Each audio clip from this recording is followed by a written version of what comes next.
जय भीम, जय सत्यशोधक.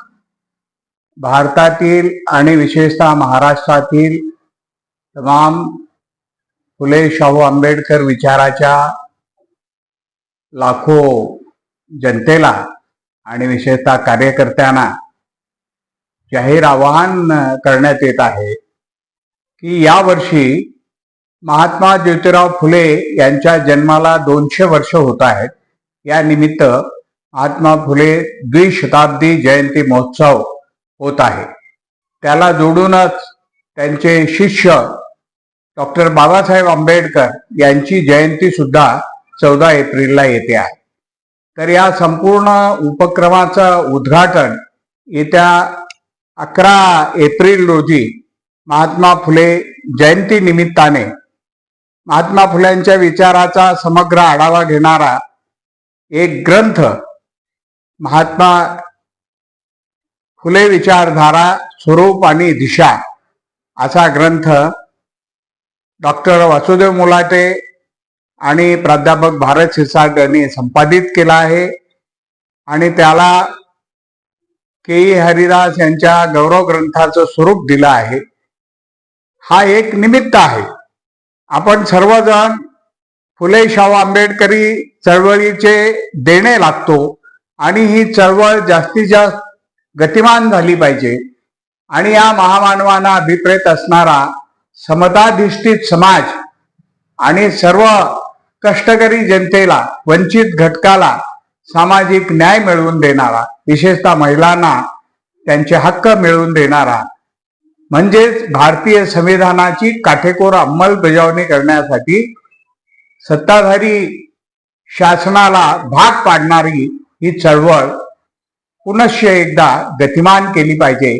या जाणीवेने आपण हा उपक्रम सत्यशोधक समाज प्रतिष्ठान आणि सर्व राज्यातील समविचारी संस्था, संघटना आणि व्यक्तिगत कार्यकर्ते, शिक्षण संस्था, विद्यापीठे यांच्या सक्रिय सहभागातून येत्या वर्षभरामध्ये आपण किमान 200 कार्यक्रम, यामध्ये महात्मा ज्योतिराव फुलेंचे जे महत्वाचे ग्रंथ आहेत, गुलामगिरी, शेतकऱ्याचा आसूड, सार्वजनिक सत्यधर्म, याचं सामूहिक वाचन, त्यावरती काही नाट्य चळवळीचे कार्यकर्ते एकांकिका नाट्य रूपांतर करून बसवत आहेत किंवा विद्यापीठाच्या आणि महाविद्यालयाच्या पातळीवर या ग्रंथाला केंद्रीभूत ठेवून त्याची परिसंवाद, चर्चा घडवून आणण्यात येत आहे. एवढंच नाही तर महाराष्ट्रातील सर्व शाळा सुद्धा, आता सध्या शाळांच्या परीक्षा, विद्यापीठाच्या परीक्षा चालू असल्यामुळे थोडस आपण 1-2 महिने मे अखेर आपण थोडस थांबतो आहोत. त्याचं औपचारिक उद्घाटन झाल्यानंतर इतर जी राज्यातील सार्वजनिक संस्था, विशेषतः स्थानिक स्वराज्य संस्था, ज्यांच्या आता अलीकडेच निवडणुका होऊन नवीन सत्ताधारी वर्ग पदभार घेऊन कार्यरत झालेला आहे, अशा मंडळींना भेटून राज्यातील सर्व जिल्हा परिषदा, पंचायत समित्या आणि ग्रामपंचायती याच्या माध्यमातून, तसेच राज्यातील सहकारी साखर कारखाने, जिल्हा सहकारी मध्यवर्ती बँका, नागरी सहकारी बँका, पतपेढ्या, हाऊसिंग सोसायटी अशा माध्यमातून संपूर्ण राज्यभर प्रत्येक संस्था किमान 200 प्रत्येकी कार्यक्रम करून असे हजारो कार्यक्रम या येत्या वर्षभरामध्ये पार पडतील, यशस्वीरित्या पार पडतील आणि त्यामधून किमान 1 कोटी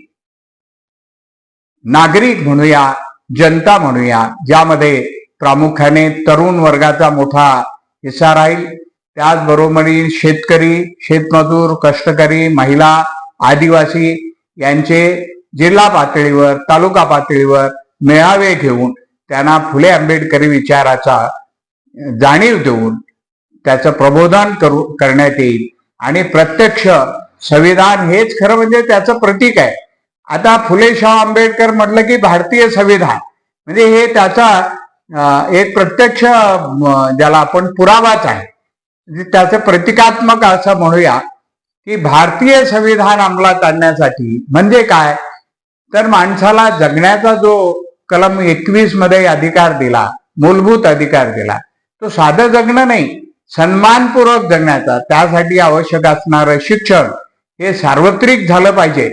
केवळ शिक्षणाचा हक्क म्हणून आजूबाजूच्या शाळात प्रवेश मिळवून देणं एवढं सरकारची जबाबदारी नाही, तर एकही लेकरू कोणत्याही आदिवासी, मागासवर्गीय, भटक्या, विमुक्त, कष्टकऱ्यांचा एकही मूल, विशेषतः मुली या शाळेमध्ये जातीलच याची हमी सरकारने यावर्षी घ्यायला पाहिजे. आम्ही महाराष्ट्र राज्याकडे सुद्धा निवेदन दिलेलं आहे आणि आजच सायंकाळी आम्ही समाज कल्याणच्या विभागाचे मंत्री यांना भेटून त्यांना आठवण देणार आहोत की राज्यामार्फतच हा द्विशताब्दी कार्यक्रम आपण साजरा केला पाहिजे, असं सर्क्युलर आपण काढलं पाहिजे. म्हणजे सरकारी पातळीवर सुद्धा, कारण कार्यालय ही आता काही वेगळी नाही आहेत. शासकीय कार्यालय ही आता जनतेचीच कार्यालय आहेत, सार्वजनिक कार्यालय आहेत आणि ते सुद्धा या सगळ्या विचाराला बांधील आहोत असं घोषित करून जनतेला विविध योजनांचा लाभ मिळवून देण्यासाठी सरकारी यंत्रणा कामाला लागेल असा आम्हाला विश्वास वाटतो. विशेषतः आम्ही सर्व विद्यापीठाला राज्यातील, अलीकडची ही सुरुवात कदाचित डॉक्टर बाबासाहेब आंबेडकर मराठवाडा विद्यापीठापासून होण्याची शक्यता आहे. 11 तारखेला तिथेही फुले जयंतीच्या कार्यक्रमामध्ये हा उपक्रम राबवला जाणार आहे आणि त्याला संलग्न असणाऱ्या सर्व महाविद्यालयांनी यावर्षी फुल्यांच्या ग्रंथाचं वाचन, चर्चा आणि निबंध स्पर्धा, वक्तृत्व स्पर्धा घ्याव्यात असं परिपत्रक ते काढणार आहे. तसंच स्वामी रामानंद तीर्थ मराठवाडा विद्यापीठ नांदेड यांनी त्या अनुसार कार्यवाही सुरू केलेली आहे. राज्यातील इतर विद्यापीठांना भेटी देऊन आम्ही लवकरच येत्या 2-3 महिन्यामध्ये सर्व ठिकाणी हे परिपत्रक निघतील, सरकारचंही निघेल आणि एक मोठा, ज्याला आपण वातावरण निर्मिती करण्याची आमची जबाबदारी आहे. आम्ही काही सक्षम नाही सर्व ठिकाणी जाण्याचे. तेव्हा इतर वेगवेगळ्या, आता विशेषतः 11 तारखेला मराठवाड्याच्या पातळीवरचं उद्घाटन इथे शिवछत्रपती महाविद्यालयात होणार आहे आणि त्यासाठी प्राचार्य सोमनाथ रोडे, डॉक्टर नागोरा कुंभार, वासुदेव मुलाटे ही त्यातली लेखक आणि वैचारिक कार्य करणारी, समाजकार्यात अग्रभागी असणारी मंडळी सहभागी होत आहेत. त्याचबरोबर पुणे येथे प्रतिमा परदेशी आणि किशोर ढमाले यांच्या माध्यमातून हा उपक्रम राबवला जाणार आहे. तिकडे कोल्हापूर विद्यापीठामध्ये प्रोफेसर अरुण शिंदे आणि अशोक चौसाळकर यांच्या माध्यमातून शिवाजी विद्यापीठाच्या अंतर्गत होणार आहे. याच पद्धतीने नागपूर, ज्याला आता अलीकडे राष्ट्रसंत तुकडोजी महाराजांचं नाव दिलं गेलं आहे, त्या विद्यापीठामध्ये अशोक चोपडे आणि नूतन माळवी हे या उपक्रमाला राबवणार आहेत. हे उपक्रम हाती घेऊन गावोगाव हे उपक्रम करणार आहेत. तसेच अमरावती, ज्याला संत गाडगे महाराजांचं नाव दिलं आहे, या विद्यापीठामध्ये डॉक्टर नरेशचंद्र काठोळे या द्विशताब्दीची सुरुवात करणार आहेत. तेव्हा मित्रो, या वर्षी आपल्याला अत्यंत दक्षतापूर्वक, कर्तव्य बुद्धीने आपण याचा जो वारसा आहे, फुले शाहू आंबेडकरांचा जो वारसा आहे, तो आपण केवळ मनामध्ये न ठेवता प्रत्यक्ष कृतीद्वारे ही करण्याची वेळ आली आहे.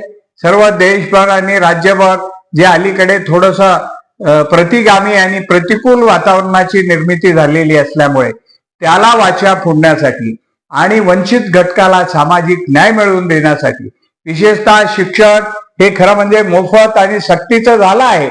उशिरा का असेना कायदा झालाय, पण अजून सुद्धा काही लाख गरिबांची मुलं शाळेच्या बाहेर आहेत. हे कटू सत्य आहे. याची जाणीव ठेवून येत्या जून मध्ये पटसंख्या वाढवणं हा सुद्धा या द्विशताब्दीचाच कार्यक्रम राहणार आहे. आणि विशेषतः शेतकरी हा खरं म्हणजे ज्योतिराव फुले यांनी शेतकऱ्याचे आसूड या ग्रंथात आणि गुलामगिरी या ग्रंथाद्वारे जनसामान्यांना, विशेषतः कष्टकरी बहुजन समाजाला जागृत करण्याचा एक फार मोठा संदेश दिलेला आहे. पण त्याच्याकडे अलीकडे दुर्लक्ष होत चाललंय. म्हणून आम्ही पुन्हा शेतकऱ्यासाठी फुले शाहू आंबेडकरांच्या विचाराचं योगदान त्यांना देता यावं, त्याची जाणीव व्हावी. विशेषतः आमचे मार्गदर्शक डॉक्टर आ साळुंके यांनी तुकारामाचा शेतकरी, विद्रोही तुकाराम हे अत्यंत क्रांतिकारी ग्रंथ लिहून लोकांना जागृत केलेला आहे. त्याचं सुद्धा सामूहिक वाचन करून त्यावर परिसंवाद घेऊन आम्ही सर्व राज्यातील शेतकऱ्यांना त्यांचे केवळ शेतीचे आणि शेतमालाच्या भावाचे प्रश्न नाही, एकंदरच शेतकरी आत्महत्या बंद करणे हे या द्विशताब्दी वर्षाचं मुख्य टार्गेट आहे.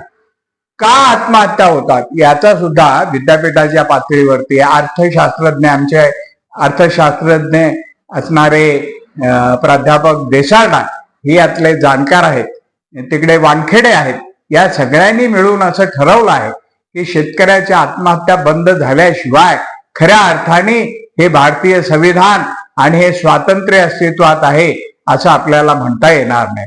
आणि म्हणून मित्रहो, अत्यंत गांभीर्यपूर्वक पुन्हा एकदा या शेतकऱ्याचा आसूड जो ज्योतिबाने आमच्या हातात दिला, हा इथल्या सत्तेच्या विरोधात, इथल्या सावकारशाहीच्या विरोधात, या जनतेला, कष्टकऱ्यांना पिळणाऱ्या ज्या कोणी शासकीय यंत्रणा असतील, अर्थसत्ता असेल, संपूर्ण भांडवलशाहीने आता आम्हाला अत्यंत पिळवटून टाकलेला आहे. आमचं भयानक शोषण या महागाईमुळे, बेरोजगारीमुळे युवक वर्ग, विशेषतः मित्रांनो, आम्ही सत्यशोधक युवक विद्यार्थी संघटनेच्या माध्यमातून सर्व महाविद्यालयामध्ये या प्रबोधन कार्याला वाहून घेणार आहोत. आणि म्हणून आमचे हजारो युवक कार्यकर्ते आणि महिला कार्यकर्त्या, महिला संघटना, बचत गट तर लाखोच्या संख्येने आहेत. या सगळ्यांना आम्ही असं जाहीर आवाहन करतो आहोत की आपण सावित्रीच्या लेकी आहात, जिजाऊच्या लेकी आहात.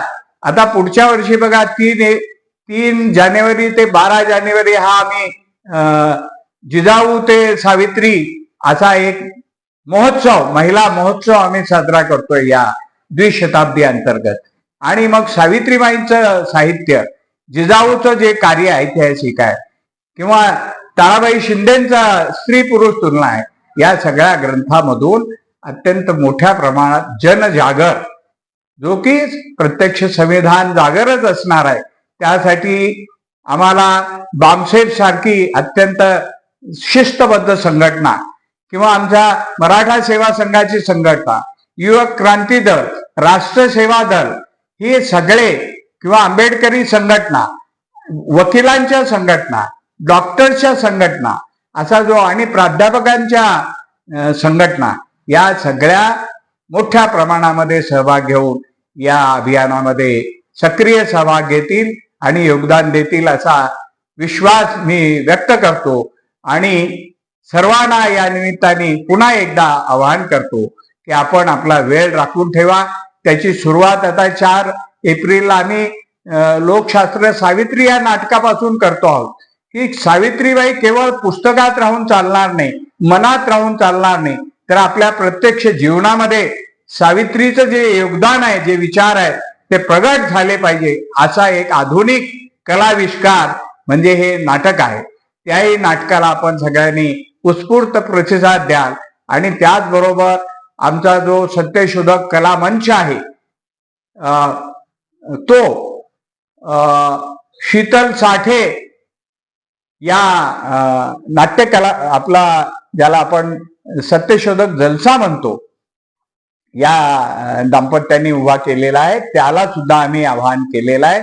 आणि त्याचे सुद्धा शेकडो कार्यक्रम महाराष्ट्रामध्ये होणार आहेत. तेव्हा पुन्हा एकदा सर्वांनी वेगवेगळ्या माध्यमातून हे वर्ष हे फुले शाहू आंबेडकरांच्या विचाराचा जागर करण्याचं वर्ष आहे. बाबासाहेबांच्या इतका प्रचंड विद्वत्ता असणारा आणि इतके मूलभूत ग्रंथ लिहिणारा हा महामानव केवळ एका जयंतीतून आपल्याला साध्य करता येणार नाही, तर ते एक निमित्त आहे.